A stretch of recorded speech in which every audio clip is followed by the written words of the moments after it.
E daí eu falar para você que ali é um ambiente profético, simbólico, que serve de base para muitas doutrinas bíblicas a respeito disso. Daí, você só ter a indicação de um médico na terra de Israel só no tempo de Salomão. Antes disso, você não tem a indicação de médico. Aí você vai falar, mas a Bíblia fala sobre enfermidades? Sim, ela fala. Mas você perceba que até Salomão nem médico existia lá. Só chegou o médico porque Salomão, com uma das suas concubinas, né, teve a sua relação com uma mulher egípcia. E essa mulher egípcia levou a cultura da medicina. Até então não existia. Então você perceba que foi um desgaste, não apenas na humanidade, mas principalmente naquele povo, quando eu sempre falo para você que aquele povo simboliza toda a humanidade. É o balão de ensaio da humanidade, é o balão de ensaio de Deus, né? Então você perceba o quê? Que havia sim uma longevidade diferente. Você percebe na cultura, quando a gente lê livros, a gente estuda no nosso tempo de escola, de que naquela época, por exemplo, os faraós, né, que eram pessoas que tinham do bom e do melhor, quando você vai lá, né, nos museus do Egito, e você percebe o quão essa civilização era avançada, né? 2.000 anos, 1.000 anos antes de Cristo, já tinha um avanço muito grande. Mas se morria por dor de dente, se morria por infecções, né? Então, o ser humano, o gênero humano, vivia muito pouco. Mas o povo de Deus era completamente diferente. Os homens viviam, mesmo que Deus tenha estabelecido um tempo para o homem viver, né? Quando Moisés diz lá que ao homem é dado viver 70, 80 anos e o que passa disso é cansaço e enfado, mas o homem vivia muito mais. Mas que tipo de homem? Principalmente aqueles que pertenciam ao povo de Deus. Eles viviam muito, as mulheres viviam muito, era diferente, né? De maneira cronológica mesmo. Então eu sempre falo para você que na terra de Gósen não havia muita mistura, muita miscigenação racial. Então, esse povo tinha aquilo que nós chamamos hoje, um genotipo e um fenotipo muito mais excelente do que todos os povos circunvizinhos. Daí a saúde ser diferente. E, logicamente, claro, né, para coroar tudo isso era a relação com Deus. Quanto mais relação com Deus, menos relação com o diabo. Quanto mais relação com Deus, mais relação com a vida. Quanto menos relação com Deus, mais relação com a morte. É o que Paulo fala, por exemplo, a respeito da ceia. Não é por isso que não são poucos aqueles que dormem e também não são poucos os que estão enfermos. Falando sobre a consciência do corpo de Jesus Cristo. Está lá no livro de Coríntios, quando fala da ceia do Senhor. Então, pegando toda essa verdade, é por isso que eu sempre falo para você que ler a palavra de Deus não é só ler um versículo. Você tem que entender todo o ambiente, né? Então, quando você entra nas palavras proféticas de Isaías, a natureza voltará a uma condição que o Senhor, vamos dizer, criou, que é a origem da natureza. Não é essa natureza depreciada, não é essa natureza que geme pela manifestação dos filhos de Deus, como diz a palavra, lá em Romanos capítulo 8, mas é um outro momento, é um outro ambiente. E por que esse milênio é necessário? Para mostrar para a humanidade que aquilo que Deus fez não tem nada a ver com aquilo que o mundo vive. Porque as pessoas perguntam, mas Deus não está vendo isso? Olha o que aconteceu lá na terra da África, lá com a fome, com não sei o que lá. Aí a gente sempre fala assim, mas não, quem falou que Deus tem culpa nisso? Quem tem culpa é a própria humanidade. né? Quando existe essas catástrofes, tragédias por causa da chuva, das encostas, ora, né? Deus deu o mundo para que o mundo fosse cuidado, fosse gerenciado pelo homem. Então, nessas encostas, se tem moradores ali morando de maneira subhumana, não tem nada a ver com Deus. É uma sociedade humana que está cada vez mais degenerativa, cada vez mais pecaminosa, cada vez mais imoral. E por causa disso, essas coisas estão acontecendo. Bom, voltando aqui, Isaías 33, versículo 24. Nenhum morador de Jerusalém dirá, estou doente, porque ao povo que habita nela perdoar-se-lhe-á a sua iniquidade. Isaías 65, estamos falando de milênio. Isaías 65, versículo 17, diz assim, pois eis que eu crio novos céus e nova terra, e não haverá lembrança das coisas passadas, jamais haverá memória delas.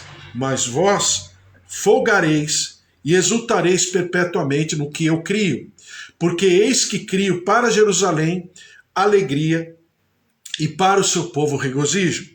E exultarei por causa de Jerusalém, e me alegrarei no meu povo, e nunca mais se ouvirá nela nem voz de choro, nem de clamor. Não haverá mais nela criança para viver poucos dias, nem velho que não cumpra os seus, porque morrer aos 100 anos é morrer ainda jovem, e quem pecar só aos 100 anos será amaldiçoado. Eles edificarão casas e nelas habitarão, plantarão vinhas e comerão seu fruto. Não edificarão para que outros habitem. A maldição da terra, né? Por exemplo, nós temos aqui no Brasil. Nada contra os povos estrangeiros. Eu estou falando só de uma constatação espiritual, né? Quando, por exemplo, nós aqui em São Paulo vamos para a chamada, né, Rua 25 de Março, ela sempre foi, entre aspas, né, administrada no seu comércio, no seu dia a dia, no seu comércio popular, um tempo pelos judeus, também pelos árabes. Agora estão os chineses, né? A impressão que se dá é que o brasileiro é servo do estrangeiro, e quem ganha dinheiro é o estrangeiro, não é o natural, o nativo da terra. Então você percebe que isso é uma maldição.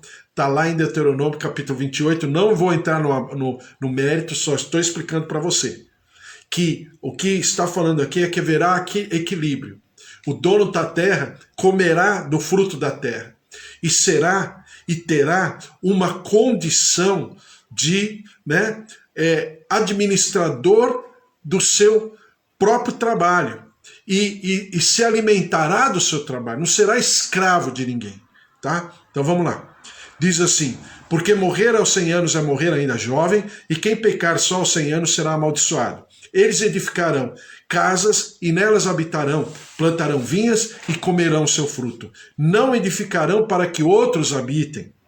Não plantarão para que outros comam, porque a longevidade do meu povo será como da árvore. Então a longevidade como da árvore, por quê?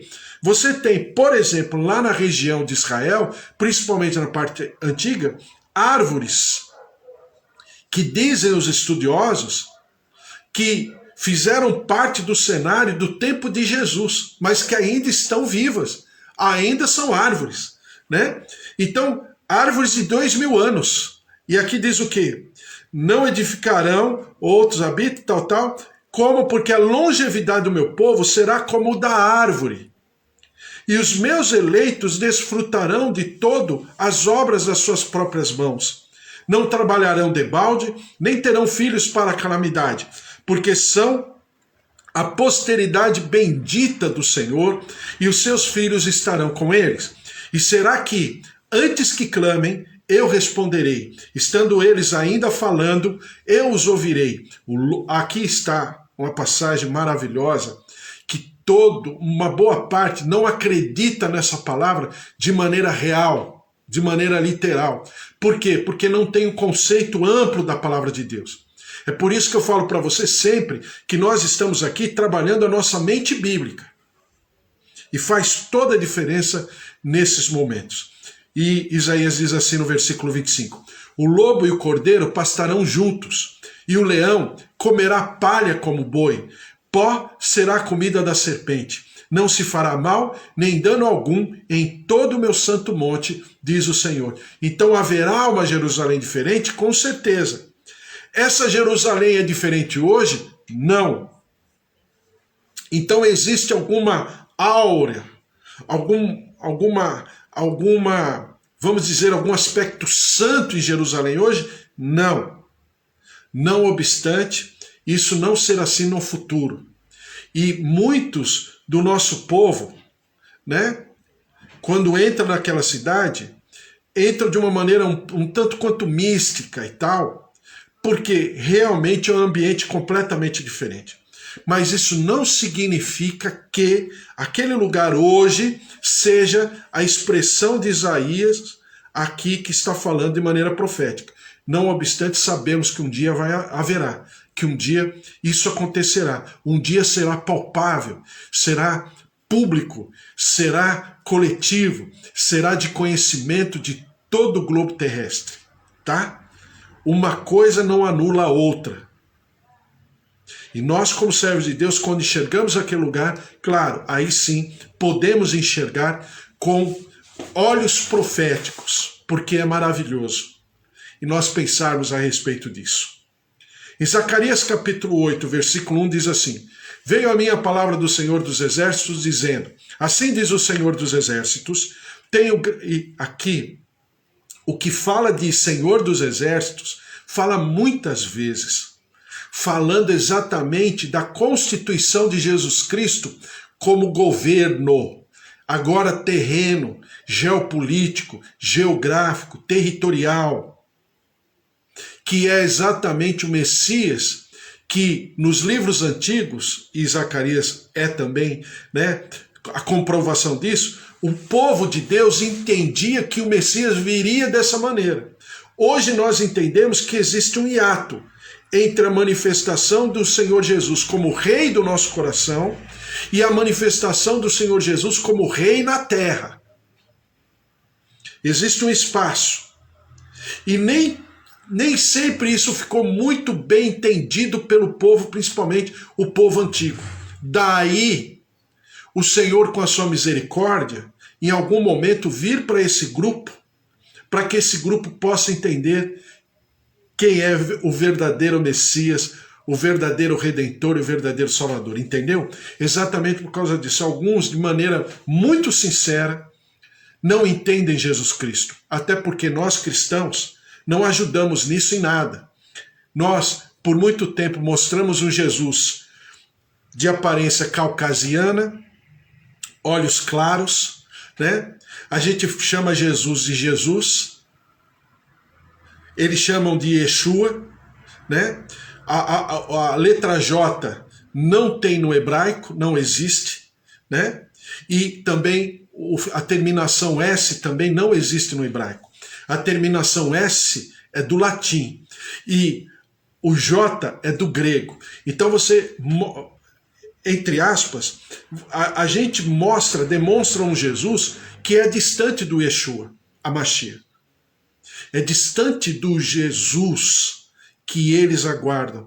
E nós, até mesmo com a nossa ignorância, quando nós vamos falar de Jesus, nós falamos de um personagem que está muito distante do Yeshua HaMashiach do Antigo Testamento.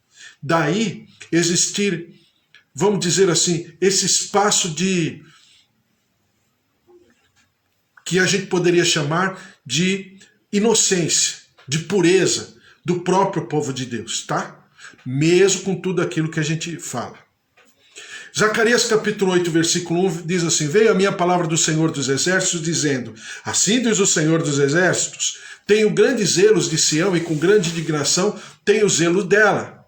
Assim diz o Senhor, voltarei para Sião e habitarei no meio de Jerusalém. Para o povo judeu da antiguidade, era como se o Messias viesse uma vez só. Lembra que eu falei para você que é profecia de pico? Por que profecia de pico? É porque você olha o conglomerado de colinas, De longe, parece que eles estão próximos, mas quando você chega perto, estão distantes. Aí diz assim: assim diz o Senhor, voltarei para Sião e habitarei no meio de Jerusalém. Jerusalém chamar-se-á a cidade fiel, o monte do Senhor dos exércitos, Monte Santo. Assim diz o Senhor dos exércitos, ainda nas praças de Jerusalém, sentar-se-ão velhos e velhas, levando cada um na mão o seu arrimo, por causa da sua muita idade. As praças da cidade se encherão de meninos e meninas que nelas brincarão. Puxa vida, é um ambiente perfeito, né? Que todo mundo sonha em viver. Mas Deus também sonha, viu? Esse sonho que é do ser humano, na verdade, é um sonho gerado, germinado no Espírito do Senhor. Assim diz o Senhor dos Exércitos: se isso for maravilhoso aos olhos do restante deste povo naqueles dias, será também maravilhoso aos meus olhos. Diz o Senhor dos Exércitos. Assim diz o Senhor dos Exércitos: eis que salvarei o meu povo, tirando-o da terra do Oriente e da terra do Ocidente, e os trarei e habitarão em Jerusalém. Eles serão meu povo e eu serei o seu Deus. Então, no globo terrestre tem pelo menos 16, 17 milhões de judeus. Mas que vivem em Israel não passa de 9 milhões. Então você perceba que praticamente a metade do povo de Israel vive em outras terras. O Senhor está falando que nesse momento ele juntará tudo. E diz assim: assim diz o Senhor dos Exércitos, eis que salvarei o meu povo, tirando da terra do Oriente e da terra do Ocidente, e os trarei e habitarão em Jerusalém.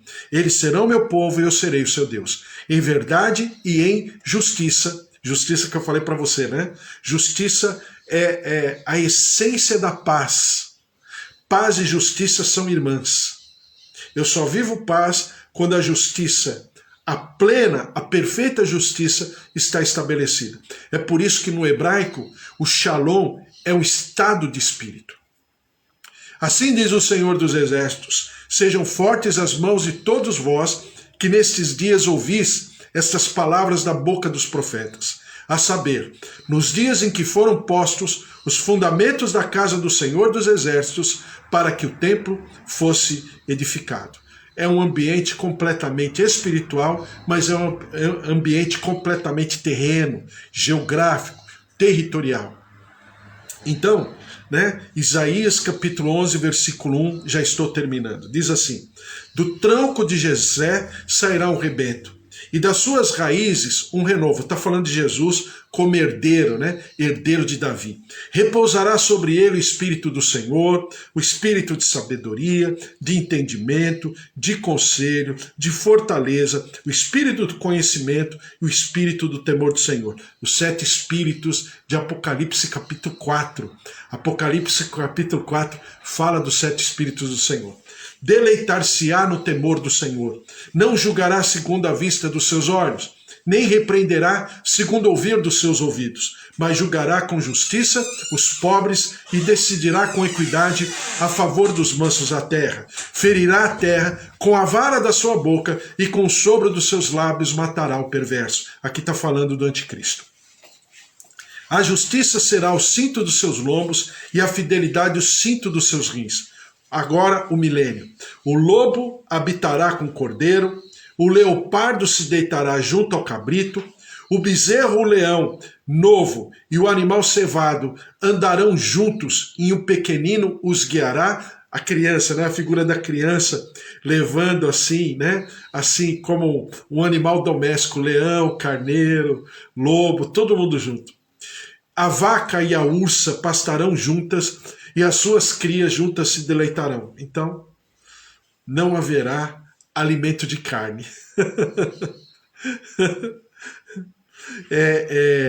A vaca e a ursa pastarão juntas e as suas crias juntas se deitarão.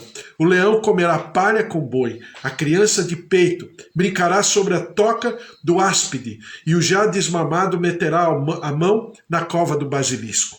Não se fará mal nem dano algum em todo o meu santo monte, porque a terra se encherá do conhecimento do Senhor, como as águas cobrem o mar. Naquele dia recorrerão as nações à raiz de Jessé, que está posta por estandarte dos povos, a glória lhe será morada.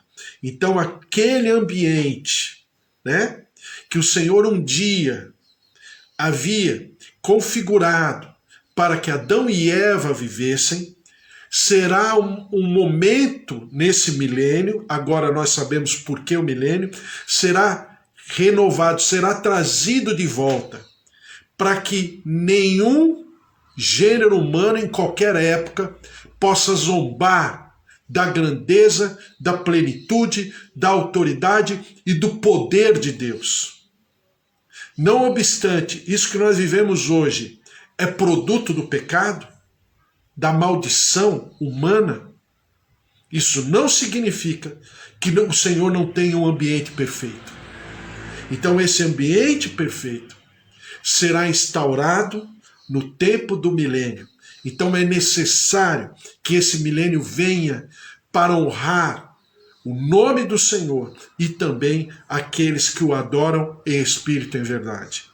Então, para nós que somos pré-tribulacionistas e pré-milenistas, né, o milênio é uma questão de dignidade, de honra, não apenas da Trindade, mas como também do gênero humano.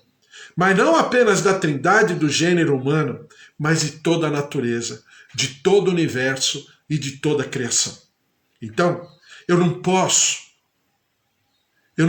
criar as minhas expectativas em cima de lenda, em cima de, como dizem hoje, que isso está na boca do povo, né? Em cima de factoides.